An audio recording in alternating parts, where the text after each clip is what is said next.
MLA ಮಾಡ್ಬಿಟ್ವಲ್ಲ ನಾವೇ, ಇನ್ನೊಂದು chance ಸಿಗ್ತದೆ ಅಂತ ಹೇಳ್ಬಿಟ್ಟು ತಿರುಕರೆ ಕನಸು ಕಾಣ್ತಾವ್ರೆ. ಪಾಪ ತಿರುಕರೆ ಕನಸು ಕಾಣ್ತಾವ್ರೆ. ವಿಧಾನಸಭೆ ಚುನಾವಣೆ ಮುಗಿದು ಕಾಂಗ್ರೆಸ್ ಪಕ್ಷ ಅಧಿಕಾರದ ಗದ್ದುಗೆ ಏರಿ ಸಿದ್ದರಾಮಯ್ಯನವರು ಸಿಎಂ ಆಗಿ 1.25 ವರ್ಷವೇ ಮುಗಿದಿದೆ. ತನ್ನ ಪಂಚ ಗ್ಯಾರಂಟಿಗಳ ಮೂಲಕ ಜನಮನ ಗೆದ್ದ ಕೈ ಪಕ್ಷವು ಯಾವುದೇ ತಂಟೆ ತಕರಾರು ಇಲ್ಲದೆ ಅಧಿಕಾರ ನಡೆಸುತ್ತಿದೆ. ರಾಜ್ಯದ ಜನರು ಸಹ 135 ಶಾಸಕರನ್ನ ಗೆಲ್ಲಿಸುವ ಮೂಲಕ ನಿರೀಕ್ಷೆಗೂ ಮೀರಿ ಕಾಂಗ್ರೆಸ್ ಪಕ್ಷಕ್ಕೆ ಬಹುಮತ ನೀಡಿ ಅಧಿಕಾರದ ಚುಕ್ಕಾಣಿ ಹಿಡಿದಿದೆ. ಆದರೆ ಈ ಚುನಾವಣೆಯ ಬೆನ್ನಲ್ಲೇ ರಾಜ್ಯದ ಅಲ್ಲಲ್ಲಿ ಫಲಿತಾಂಶದ ದಿನ ಕೌಂಟಿಂಗ್ ಬಗ್ಗೆ ಅಪಸ್ವರ ಕೇಳಿಬಂದಿತ್ತು. ಹಾಗೆಯೇ ಕೋಲಾರ ಜಿಲ್ಲೆಯ ಮಾಲೂರು ಕ್ಷೇತ್ರದಲ್ಲೂ ಸಹ ಇದೇ ತರಹದ ಪರಿಸ್ಥಿತಿ ಎದುರಾಗಿದೆ. ಆದರೆ ಇಲ್ಲಿ ಕಾಂಗ್ರೆಸ್ ಪಕ್ಷದ ಅಭ್ಯರ್ಥಿ ನಂಜೇಗೌಡರು ಅಲ್ಪ ಮತದಿಂದ ಗೆದ್ದರು ಎಂಬ ಕಾರಣಕ್ಕೆ ಬಿಜೆಪಿ ಅಭ್ಯರ್ಥಿ ಮಂಜುನಾಥ ಗೌಡ ರೀಕೌಂಟಿಂಗ್ ಆಗಿ ದೂರು ನೀಡಿ ಮನವಿ ಮಾಡಿದ್ರು. ಆದರೆ ತೀರಾ ಜಿದ್ದಾಜಿದ್ದಿ ಹೋರಾಟದ ನಂತರ ಕೈ ಅಭ್ಯರ್ಥಿ ನಂಜೇಗೌಡರು ಅಲ್ಪ ಅಂತರದಿಂದ ಗೆದ್ದು 2ನೇ ಅವಧಿಗೆ ಮಾಲೂರಿನ ಶಾಸಕರಾಗಿ ಅಧಿಕಾರ ವಹಿಸಿಕೊಂಡರು. ಜೊತೆಗೆ ಶಾಸಕರಾಗಿ ಮಾಲೂರು ಕ್ಷೇತ್ರದಲ್ಲಿ ಉತ್ತಮ ಅಭಿವೃದ್ಧಿ ಕಾರ್ಯಗಳನ್ನು ಮಾಡುತ್ತಾ ಎಲ್ಲಾ ಧರ್ಮದ ಎಲ್ಲಾ ಸಮುದಾಯದವರನ್ನ ಒಟ್ಟಿಗೆ ತೆಗೆದುಕೊಂಡು ಹೋಗುವ ನಂಜೇಗೌಡರ ಕಾರ್ಯ ಮತದಾರರ ಮೆಚ್ಚುಗೆಗೆ ಪಾತ್ರವಾಗಿದೆ. ಆದ್ದರಿಂದಲೇ ಮತ್ತೊಮ್ಮೆ ಅವರನ್ನೇ ಶಾಸಕರನ್ನಾಗಿ ಸಂವಿಧಾನದ ಪ್ರಕಾರ ಆಯ್ಕೆ ಮಾಡಿದ್ದಾರೆ. ಅಲ್ಪ ಮತದಿಂದ ಗೆದ್ದರೂ ಸಹ ಧೃತಿಗೆಡದ ನಂಜೇಗೌಡರು ಶಾಸಕನಾಗಿ ಕ್ಷೇತ್ರದ ಅಭಿವೃದ್ಧಿ ಕೆಲಸಗಳನ್ನು ಮಾಡ್ತಾ ಇದ್ದಾರೆ. ಪರಾಜಿತ ಬಿಜೆಪಿ ಅಭ್ಯರ್ಥಿ ಮಂಜುನಾಥ ಗೌಡರು ಇನ್ನೂ ಸಹ ರೀಕೌಂಟಿಂಗ್ ಬಗ್ಗೆ ಅನುಮಾನ ಹೊಂದಿದ್ದು ಕೋರ್ಟಿಗೆ ಮೊರೆ ಹೋಗಿದ್ದಾರೆ. ಇದೀಗ ಈ ವಿಚಾರದ ಬಗ್ಗೆ ಮಾಲೂರು ಶಾಸಕರು ಮೌನ ಮುರಿದಿದ್ದಾರೆ.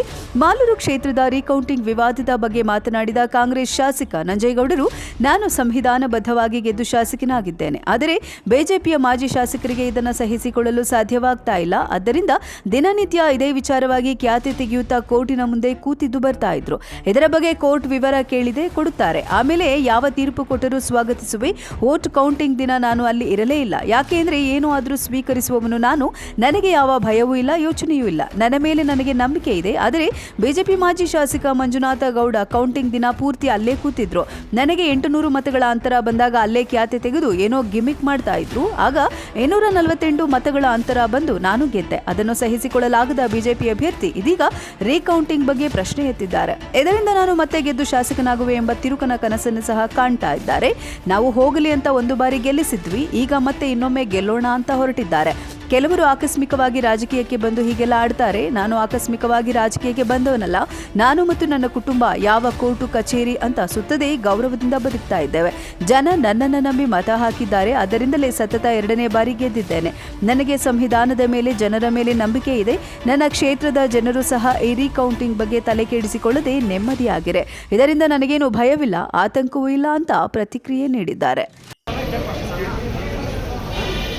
ನಾವು ಕೇಳ್ತಾ ಇದ್ದೀವಿ, ಏನೋ ಕೌಂಟಿಂಗ್ ಅಂತೆ ರೀಕೌಂಟಿಂಗ್ ಅಂತ ಅನ್ನೋದು ಕೇಳ್ತಾ ಇದ್ದೀವಿ. ಅದು ರೀಕೌಂಟಿಂಗ್ ಅಂತಲ್ಲ,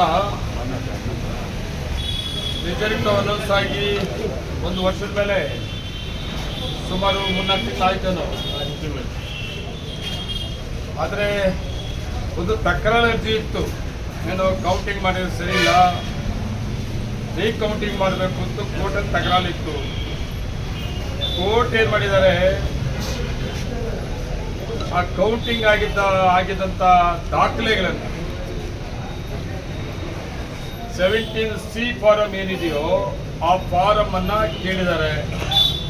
ಆ ಫಾರಮ್ಮು ಸ್ಟ್ರಾಂಗ್ ರೂಮಲ್ಲಿ ಇದೆ ಅಲ್ವಾ, ಅದು ಓಪನ್ ಮಾಡೋಕ್ಕೆ ಕೋರ್ಟು ಕ್ಲಿಯರೆನ್ಸ್ ಕೊಟ್ಟಿದ್ದಾರೆ. ಅದನ್ನು ಇವತ್ತು ತೆಗೆದು ನಾಳೆಗೆ ಕೋರ್ಟ್ ಕೊಡ್ತಾರೆ.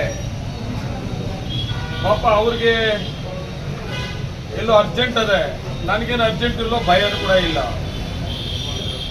ನನಗೆ ನಮ್ಮ ಸಂವಿಧಾನದ ಮೇಲೆ ಮತ್ತು ನಮ್ಮ ಕಾನೂನು ಬಗ್ಗೆ, ನ್ಯಾಯ ದೇವತೆ ಬಗ್ಗೆ ತುಂಬ ರೆಸ್ಪೆಕ್ಟ್, ಗೌರವ ಇರುತ್ತವು. ನಾವು ಆಕಸ್ಮಿಕವಾಗಿ ರಾಜಕಾರಣಕ್ಕೆ ಬಂದವಲ್ಲ. ಇವ್ಯಾವ ಆಕಸ್ಮಿಕವಾಗಿ ರಾಜಕಾರಣಕ್ಕೆ ಬಂದ್ಬಿಟ್ಟು ಮಾಲೂರು ತಾಲೂಕಿಗೆ ಹೊಸಕೋಟೆಯಿಂದ MLA ಆಗ್ಬಿಟ್ರಲ್ಲ, MLA ಮಾಡ್ಬಿಟ್ವಲ್ಲ ನಾವೇ, ಇನ್ನೊಂದು ಚಾನ್ಸ್ ಸಿಗ್ತದೆ ಅಂತ ಹೇಳ್ಬಿಟ್ಟು ತಿರುಕರೆ ಕನಸು ಕಾಣ್ತಾವ್ರೆ. ಪಾಪ ತಿರುಕರೆ ಕನಸು ಕಾಣ್ತಾವ್ರೆ. ಅದೇ ಕೌಂಟಿಂಗ್ ಆಗಿದ್ಮೇಲೆ ನಂಬಿಕೆ ಇದೆ, ರಿಸಲ್ಟ್ ಅನೌನ್ಸ್ ಆಗಿದೆ, ನನಗೆ ಯಾವುದು ಭಯ ಇಲ್ಲ. ಪಾಪ ಹೇಳ್ತದೆ ಭಯ ಬಿದ್ದೋಗ್ಬಿಟ್ಟವ್ರೆ ಅಂತ. ನಮ್ಗೆ ಭಯ ಇಲ್ಲ, 1% ಕೂಡ ಅದ್ರ ಬಗ್ಗೆ ನಾನು ಯೋಚನೆ ಮಾಡ್ತಾರೆ. ಒಂದು ದಿವಸ ಕೋರ್ಟ್ಗೆ ಹೋಗಿಲ್ಲ ನಾನು. ಇವರಪ್ಪ ದಿನ ಹೋಗಿ ಕೋರ್ಟ್ ಡೇಟ್ ಕೂತ್ಕೊಳ್ಳೋದು ಬಂದ್ಬಿಡ್ತದೇನೋ. ಒಂದ್ಸಾರಿ ಅವಕಾಶ ಸಿಕ್ಬಿಟ್ಟು ಮಾಲೂರು ತಾಲೂಕಿಗೆ ಇನ್ನೊಂದ್ಸಾರಿ ಅವಕಾಶ ಸಿಕ್ಬಿಡ್ತದೆ ಅಂತ ಅವ್ರಿಗೆ ಆಸೆ ಇದೆ. ನನಗೆ ಭಯನೂ ಇಲ್ಲ, ಆಸೆ ಕೊಡಲ್ಲ. ನನ್ನ ತಾಲೂಕಿನ ಜನ ನನಗೆ ಕೊಟ್ಟಂಥ ಅವಕಾಶಗಳು ಮತ್ತೆ 2ನೇ ಅವಧಿಗೂ ಕೊಟ್ಟಂಥ ಅವಕಾಶ. ಕೌಂಟಿಂಗ್ ದಿವಸ ಬೆಳಗ್ಗೆಯಿಂದ ಸಂಜೆವರೆಗೂ ಕೌಂಟಿಂಗಲ್ಲಿ ಕೂತಿದ್ದವ್ರು ಅವರು.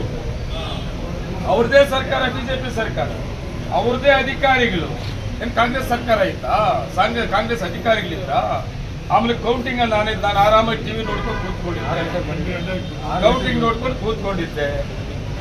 ಮತ್ತೆ ನಮ್ಮದು ಲೀಡ್ ಆಯಿತು ಅಂದಮೇಲೆ ನನ್ನ ಕೂಡ ಕರೆದು ನಾನು ಹೋದೆ, ಸಂಜೆ ಹೋದೆ. ನಾನು ಇನ್ನು ಇವ್ರ ಮೇಲೆ ನನಗೆ ಅನುಮಾನ ಇದೆ. ನನಗೆ 600 ಚಿಲ್ಲರೆ ಓಟ್ ಲೀಡ್ ಇದೆ ಅಂತ ನನಗೆ ರಿಪೋರ್ಟ್ ಬಂತು, ಮಾಹಿತಿ ಬಂತು. ನನಗೆ ಫೈನಲ್ ಆಯಿತು 600 ಚಿಲ್ಲರೆ ಓಟು ಲೀಡಲ್ಲಿ ನಿಮ್ಮದು ಅಂತ. ನಾನು ಕೌಂಟಿಂಗ್ ಒಳಗಡೆ ಹೋದರೆ ಇವ್ರು ಏನೇನು ತಕರಾರು ಮಾಡಿಬಿಟ್ರು, ಅದು ಏನೇನು ಮಾಡಿಬಿಟ್ರು, 248 ಓಟದ್ದು ಡಿಕ್ಲೇರ್ ಮಾಡಿದ್ರಪ್ಪ. ನಾನು ಅದಕ್ಕೆ ರೆಸ್ಪೆಕ್ಟ್ ಕೊಟ್ಟು ಆಯ್ತಪ್ಪ ರಿಸಲ್ಟ್ ಅನೌನ್ಸ್ ಆಗಿದೆ ಅಂತ ಹೇಳ್ಬಿಟ್ಟು ನಾನು ಬಂದಿದ್ದೀನಿ. ನಾನು ಆಮೇಲೆ ಅಲ್ಲೇ ತಕರಾರು ಕೊಟ್ಟಾಗ ಇನ್ನೂ ಒಂದು ಇದಾಯಿತು, EVM ಪ್ಯಾಟ್ ರೀಕೌಂಟಿಂಗ್ ಮಾಡಬೇಕು ಅಂತೇಳಿ ರೀಕೌಂಟಿಂಗ್ ಮಾಡಬೇಕು ಅಂದಾಗ 5 VVPAT ಕೌಂಟಿಂಗ್ ಮಾಡಿದ್ರು. ಕೌಂಟಿಂಗ್ ಮಾಡಬೇಕಂತ ಸಂದರ್ಭ ಆ ಪ್ರೊಸೀಜರ್ 249 ಬೂತ್, ನಮ್ಮ ಮಾಲೂರು ತಾಲೂಕಲ್ಲಿ ಬೂತ್ಗಳೇನಿತ್ತು 249 ಬೂತ್ಗಳು ಕೂಡ ಒಂದು ಬಾಕ್ಸಲ್ಲಿ ಸ್ಲಿಪ್ಗಳಾಗ್ತಾರೆ. ಆ ಸ್ಲಿಪ್ಗಳಾಗ್ದಾಗ ಒಂದು ಲ್ಯಾಟಿ ಎತ್ತಿಸ್ತಾರೆ, ಒಂದೊಂದು ಸ್ಲಿಪ್ ಯಾವುದಾದ್ರೂ ಬರ್ಬೋದು, ಅದು ಕೌಂಟಿಂಗ್ ಮಾಡೋದು ಅಂತ. ನಾನು ಕ್ಯಾಂಡಿಡೇಟು, ನನ್ನ ಮೇಲೆ ಸ್ವತಂತ್ರ ಕ್ಯಾಂಡಿಡೇಟು, ಇನ್ನು ಉಳಿದಿಗೆ ಕ್ಯಾಂಡಿಡೇಟ್ ಎಲ್ಲರೂ ಇರ್ತಾರೆ. ನಾನೊಂದು ಮಾತು ಹೇಳ್ತೇನೆ, ನನಗೆ ಯಾವುದೂ ಅನುಮಾನ ಇಲ್ಲ. ಯಾರಿಗೆ ಅನುಮಾನ ಇದೆ ಅವ್ರಿಗೆ ಎತ್ತಿಸ್ಕೊಳ್ಳಿ ಅಂತ ಹೇಳ್ತೀನಿ. ಇದೇ ಕ್ಯಾಂಡಿಡೇಟ್ ಏನು ತಕರಾರು ಹಾಕೊಂಡವನಲ್ಲ, ಅದೇ ಕ್ಯಾಂಡಿಡೇಟ್ ಎತ್ತಾನೆ ಲ್ಯಾಟ್ರಿ ಬಾಕ್ಸ್ ಏನೋ ಡಬ್ಬಾ ಕೈ ಹಾಕಿ ಒಂದು ಎತ್ತಾನೆ. 5 VVPAಟ್ಗಳಿಗೆ ಕೌಂಟಿಂಗ್ ಮಾಡೋದು 5 ಆ ಮನುಷ್ಯನೇ ಎತ್ತಾನೆ. ಆ 5 ಕೌಂಟಿಂಗ್ ಆಗ್ತದೆ. 5 ಕೌಂಟಿಂಗು ಒಂದು ಸಿಂಗಲ್ ಓಟ್ ಕೂಡ ಡಿಫ್ರೆನ್ಸ್ ಬರಲ್ಲ, ಕರೆಕ್ಟ್ ಆಗಿರುತ್ತೆ. ಅದಕ್ಕೆ ಆದ್ರೂ ಸೈನ್ ಹಾಕಿದ್ರು, ನಾನು ಸೈನ್ ಹಾಕಿದ್ದೀನಿ, ಎಲ್ಲ ಕ್ಯಾಂಡಿಡೇಟ್ಗಳು ಕೂಡ ಅದು ಸಹಿ ಮಾಡಿದ್ವಿ ನಾವು. ಮತ್ತೆ ಏನು ಅನುಮಾನನೋ ಏನು ಆಸೆನೋ ಪಾಪ ಅವ್ರಿಗೆ ತಿರ್ಕರಿ ಕನಸು ಆಗ್ಬಿಟ್ಟಿದೆ. ನನಗೇನು ಭಯ ಇಲ್ಲ, ಭಯ ಬೀಳ್ತಾ ಇದ್ದ ಭಯ ಅಲ್ಲ. ಇವತ್ತು ಕೂಡ ನಾನು ಅಲ್ಲಿ ಹೋಗಿಲ್ಲ. ನಾನು ಬರೋದಿಲ್ಲ. ಅಧಿಕಾರಿಗಳಿದ್ದಾರೆ, ಅಧಿಕಾರಿಗಳು ಕೋರ್ಟ್ ಏನು ಕೇಳಿದ್ರೆ ಅದು ತಗೊಳ್ಳೋದು ಕೊಡ್ತಾರೆ. ನಾನು ಯಾಕೆ ಬರಬೇಕು? ನನಗೇನೋ ಭಯ ಇದ್ದಿದ್ರೆ ನಾನು ನಮ್ಮ ಸರ್ಕಾರ ಇದೆ ಅಂತ ಹೇಳ್ಬಿಟ್ಟು ಒತ್ತಡ ಹಾಕೋದು ಇಲ್ಲ ಕಾವಲು ಕಾತ್ಕೊಂಡು ನನಗೆ ಯೋಚನೆನೇ ಇಲ್ಲ. ನಾನು ಒಂದು ಮಾತು ಹೇಳ್ತೇನೆ, ನ್ಯಾಯದ ಮೇಲೆ ನನಗೆ ನಂಬಿಕೆ ಇದೆ. ನ್ಯಾಯಾಲಯದಲ್ಲಿ ನ್ಯಾಯ ಸಿಗ್ತದೆ. ರಿಯಲಿ ಕೌಂಟಿಂಗ್ ಡಿಕ್ಲೇರ್ ಆಗಿದೆ, ನನ್ನನ್ನು MLA ಅಂತ ಘೋಷಣೆ ಮಾಡಿದ್ದಾರೆ, ಅದು ಮುಂದುವರಿತದೆ. ಮತ್ತೆ ಅಂಥ ಸಂದರ್ಭ ಏನನ್ನ ಬಂದರೆ ನಾನು ಅದು ಚಾಲೆಂಜ್ ಮಾಡೋಕ್ಕೆ ಹೋಗೋದಿಲ್ಲ.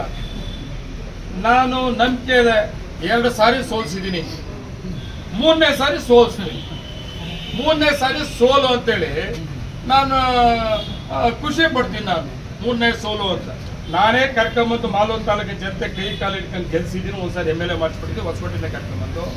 ಮತ್ತೆ ಏನು ತಿರ್ಕರಿ ಕನಸು ಕಾಣ್ತಾವನೋ, ಕಾಣಿದ್ನೋ 2ನೇ ಸಾರಿ ಗೆಲ್ಲಬೇಕು, ಅದು ಸೋಲಾಗದೆ. ಮತ್ತೆ ಹಿಂಗೆಲ್ಲ ಹಂಗೆ ಅಂತೇಳಿ ಮತ್ತೆ ಪಾಪ ಕೋರ್ಟ್ಗೆ ಹೋಗವನೇ, ಕೋರ್ಟಲ್ಲಿ ಚಾಲೆಂಜ್ ಮಾಡವನೇ. ಮತ್ತೆ ನ್ಯಾಯಾಲಯ ರೀಕೌಂಟ್ ಕೊಡುತ್ತಾ ಸಂದರ್ಭ ಬರೋದಿಲ್ಲ. ಬಂದರೂ ಕೂಡ ನಾನು ಚಾಲೆಂಜ್ ಮಾಡಕ್ಕೆ ಹೋಗೋದಿಲ್ಲ. ನನಗೆ ನಂಬಿಕೆ ಇದೆ, ನನ್ನ ಮೇಲೆ 3ನೇ ಸೋಲು ಕತ್ತಿಟ್ಟ ಬುತ್ತಿ. ಅದರಲ್ಲಿ 2ನೇ ಮಾತಿಲ್ಲ, ಅನುಮಾನ ಇಲ್ಲ, ಮತ್ತೆ ಭಯ ಕೂಡ ಇಲ್ಲ. ಅಜತನಪ್ಪ ಸೋಮಣ್ಣ, ಇದು ನನ್ನ ಅನಿಸಿಕೆ. ನಾನು ಇದು ಸ್ಟೇಟ್ಮೆಂಟ್ ಕೊಡಬಾರ್ದು ಅಂತಿದ್ದೆ ನಾನು. ಪಾಪ ನಾನು ನಿನ್ನೆ ನೋಡಿದೆ, ಅದೇನೋ ಪಾಪ ಏನು ಗೆದ್ದೆ ಹೋಗ್ಬಿಟ್ಟವನೇ, ಮತ್ತೆ ತಿರುಗಲಿ ಕನಸು ಕಾಣ್ತಾವನೆ ಪಾಪ. ಅದೇನಂತ ಲಾಯರ್ನ ಬುಕ್ ಮಾಡಕ್ಕೆ, ನಾನು ಯಾಕೆ ಲಾಯರ್ನ ಬುಕ್ ಮಾಡಕ್ಕೆ ಹೋಗ್ಬೇಕು? ನಿಮ್ಗೆ ರೂಢಿ ಆಗಿದೆ, ಅದು ಕ್ರಿಮಿನಲ್ ಆಕ್ಟಿವಿಟಿ ಬಂದಿರೋ ಫ್ಯಾಮಿಲಿ ಇರ್ಬೇಕು ನಿಮ್ದು. ನಮ್ಮ ಕುಟುಂಬ ಹಂಗೆ ಬಂದಿಲ್ಲಪ್ಪ. ನಮ್ಮ ಕುಟುಂಬ ತುಂಬ ಗೌರವವಾಗಿ ನೋಡಿ ಹೆಂಗಿದೆ ಹಂಗೆ ಇದ್ದೀವಿ ನಾವು. ಇವತ್ತು ಅಲ್ಲೇನು ನಡೀತದೆ ನನಗೆ ಟೆನ್ಷನ್ ಇಲ್ಲ. ಇನ್ನು ನನ್ನ ಪಾಡಿಗೆ ನನ್ನ ಕ್ಷೇತ್ರದ ಕಾರ್ಯಕ್ರಮ ಬೆಳಗ್ಗೆಯಿಂದ 3 ಕಾರ್ಯಕ್ರಮ ಅಟೆಂಡ್ ಮಾಡಿದೆ. ಇಲ್ಲಿ ಜಯಂತಿ ಕಾರ್ಯಕ್ರಮಗಳು 4 ಕಾರ್ಯಕ್ರಮ ಅಟೆಂಡ್ ಮಾಡಿದೆ. ಮತ್ತೆ ಬೇರೆ ಕೆಲಸ ಮಾಡ್ಬೇಕು, ನಾನು ಮಾಡ್ಕೊಂಡು ಹೋಗ್ತೀನಿ. ನನಗೆ ಆ ಥರ ಏನೂ ಇಲ್ಲ. ನನಗೆ ನಂಬಿಕೆ ಇದೆ. ಅದ್ರ ಬಗ್ಗೆ ನಮ್ಮ ಕಾರ್ಯಕರ್ತರು, ನನ್ನ ತಾಲೂಕಿನ ಜನತೆ ಯಾರು ಕೂಡ ಭಯ ಬಿಡೋದು ಬೇಡ. ನೆಮ್ಮದಿಯಾಗಿರ್ರಿ. ನಿಮ್ಮ ನಂಜೇಗೌಡ ಗೆದ್ದವನು ಡಿಕ್ಲೇರ್ ಆಗಿದೆ. ನಿಮ್ಮ ಮತ್ತೆ ಏನೂ ಆಗಲ್ಲ. ಮತ್ತು ಕಾನೂನದು ತುಂಬ ದೊಡ್ಡದು, ಅದು ಯಾರಿಗೂ ಕೂಡ ಇಟ್ಕೊಡೋದಿಲ್ಲ. ಆ ಕಾನೂನು ಮೇಲೆ ನಮ್ಗೆ ಗೌರವ ಇದೆ. ಅವ್ರ ಲಾಯರ್ ಮೇಲೆ ಒತ್ತಡ ಹಾಕ್ಸ್ತಾ ಇದ್ದೀರಿ, ಮತ್ತು ಪರ್ಚೇಸ್ ಮಾಡೋಕ್ಕಿದ್ರೆ ಬೇರೆ ಲಾಯರ್ನ ಬದಲಾಯಿಸಬೇಕು ಅಂತ ಹೇಳ್ತಾ ಇದ್ದಾರೆ.